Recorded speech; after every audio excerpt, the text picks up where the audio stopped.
Halo anak-anak semuanya, selamat pagi. Ya, bagaimana kabar kalian hari ini? Ibu harap kalian di rumah tetap baik-baik saja ya, tetap dalam keadaan sehat ya, tetap patuhi protokol kesehatan. Nah, anak-anak, seperti biasa kita kembali bertemu lagi di pembelajaran yang kedua ya, yaitu tema 9, subtema 1, pembelajaran yang kedua ya. Kita belajar tentang benda-benda di sekitar kita ya, yaitu benda tunggal dan campuran ya. Nah, tetapi seperti biasa, sebelum kita mulai belajar, kita wajib berdoa terlebih dahulu ya. Nah, di sini Ibu sudah siapkan doa teks Bapa kami seperti biasa ya. Ibu selalu menyiapkan doa teks Bapa kami dan kita akan berdoa bersama-sama. Nah, langsung saja mari kita angkat tanda kemenangan kita dalam nama Bapa dan Putra dan Roh Kudus. Amin. Bapa kami yang ada di surga, dimuliakanlah namamu, datanglah kerajaanmu, jadilah kehendakmu di atas bumi seperti di dalam surga. Berilah kami rezeki pada hari ini dan ampunilah kesalahan kami, seperti kami pun mengampuni yang bersalah kepada kami. Dan janganlah masukkan kami ke dalam percobaan, tetapi bebaskanlah kami dari yang jahat. Amin. Allah Bapa yang melihat dalam kerajaan surga, kami mengucap syukur kepadamu Tuhan, karena pada pagi hari ini kami masih bisa menikmati udara yang segar, kami bisa menghirup udara yang Kau berikan kepada kami, kemudian kami bisa bangun dalam keadaan sehat. Ya Tuhan, sebentar lagi kami akan memulai pembelajaran, kami akan menyimak pembelajaran dari guru kami. Semoga apa yang guru kami sampaikan bisa kami mengerti dengan baik, bisa kami pahami, dan bisa kami terapkan dalam kehidupan sehari-hari. Berkatilah semua kegiatan kami dari pagi hingga siang nanti, demi Kristus Tuhan dan Perantara kami. Dalam nama Bapa dan Putra dan Roh Kudus. Amin. Nah, anak-anak, tadi kita sudah selesai berdoa ya. Sekarang langsung saja kita masuk ke materi ya. Nah, anak-anak, di sini ada cerita tentang Udin ya. Itu di buku kalian itu halaman 8 ya. Di buku kalian itu ada halaman 8 ya. Kita akan melihat cerita Udin. Nah, di sini Udin mengamati iklan produk minuman dan media cetak. Nah, di mana Udin menyukai gambar dalam iklan. Udin merasa gambar dalam iklan itu bagus sekali. Selain gambar, Udin juga mengamati tulisan dan iklan dan isi dari tulisan. Nah, apa saja sebenarnya unsur-unsur iklan? Apakah iklan harus menarik sehingga banyak orang yang membeli produknya? Ayo kita pelajari secara bersama-sama ya. Nah, di sini anak-anak ada pengertian iklan ya. Iklan itu adalah pemberitahuan mengenai suatu barang atau jasa kepada masyarakat umum. Nah, pemberitahuan dilakukan supaya orang tertarik untuk membeli dan menggunakan barang atau jasa yang ditawarkan tadi. Nah, iklan dapat disampaikan melalui media cetak, melalui audio, dan elektronik. Nah, iklan memiliki unsur-unsur sebagai berikut. Yang pertama ada nama produk, kemudian ada gambar yang menarik, ada kalimat iklan, kemudian ada keunggulan produk, ada harga produk, ada nomor telepon, dan ada alamat pengiklan ya. Jadi ini adalah beberapa unsur yang ada di iklan ya. Ada nama produknya, kemudian ada alamatnya juga ya. Nah, kemudian di sini ya ada amatilah pada halaman 8 apakah iklan tersebut memenuhi unsur-unsurnya ya. Nah, ungkapkan pendapatmu pada kolom berikut. Nah, seperti yang ada pada gambar di sini. Nah, di sini sudah ada gambar padat gizi kaya energi, kalsium tinggi. Nah, unsur-unsur yang terdapat pada iklan tersebut itu ada nama produk ya, nama produknya ini ya. Kemudian ada gambar produk. Nah, ini adalah gambar produknya, susu ya. Kemudian ada kalimat iklan dan ada keunggulan produk ya. Nah, perlu anak-anak ketahui bahwa produk iklan yang ada di sini ya, yang ada pada gambar ini, dia belum memenuhi semua unsur iklan yang ada ya.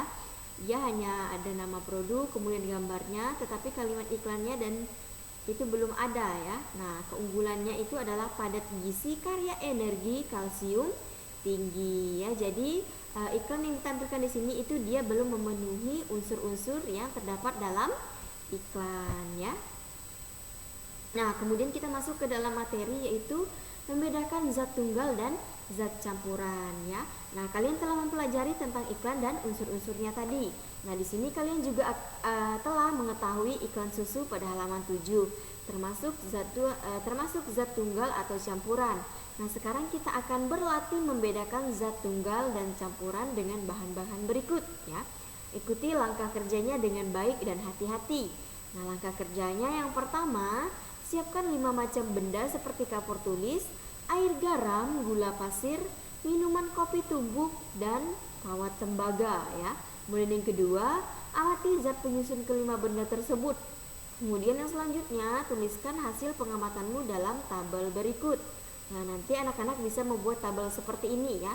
Nah, di sini ada nama benda, kemudian ada zat penyusunnya ya. Nama benda yang pertama itu adalah air, kemudian zat penyusunnya juga air. Nah, nama benda yang kedua kapur tulis dan penyusunnya juga kapur ya.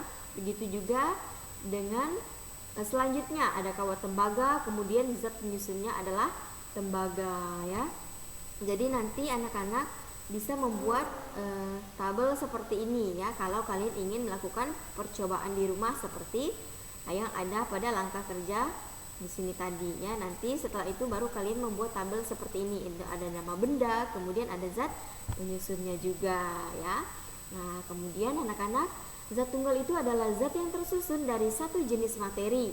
Nah, contoh zat tunggal yaitu air, kapur tulis, kemudian gula pasir, dan kawat tembaga. Nah, sedangkan zat campuran itu adalah zat yang tersusun dari beberapa jenis materi atau zat tunggal. Nah, contoh campurannya itu air garam dan minuman kopi tumbuk ya. Ini adalah pengertian dari zat tunggal dan zat campuran. Nah, di sini ada air dan manfaatnya. Nah, air merupakan contoh zat tunggal. Kamu biasa meminum air putih. Air putih tidak bernoda sedikit pun.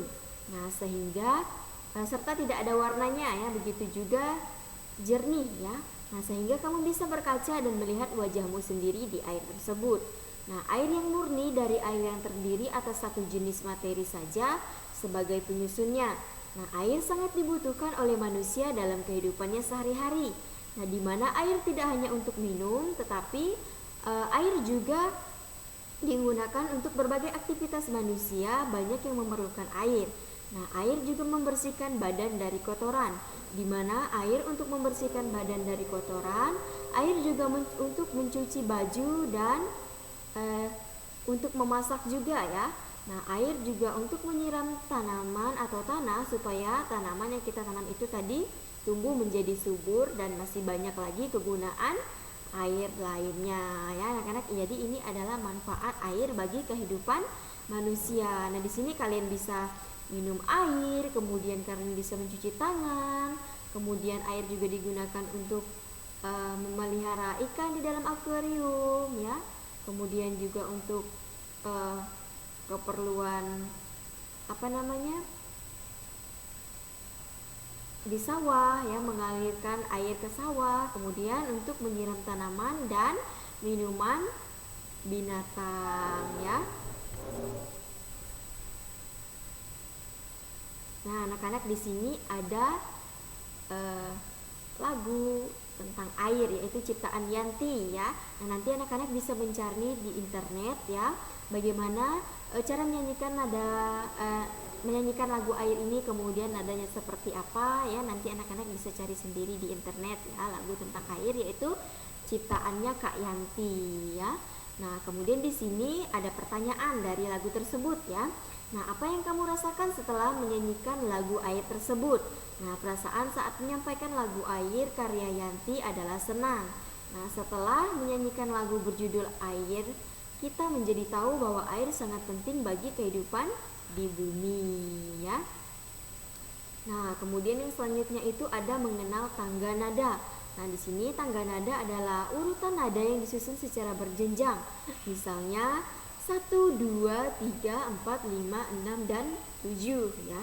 Nah, dalam seni musik tangga nada dibagi menjadi 2, yaitu tangga nada diatonis dan tangga nada pentatonis ya.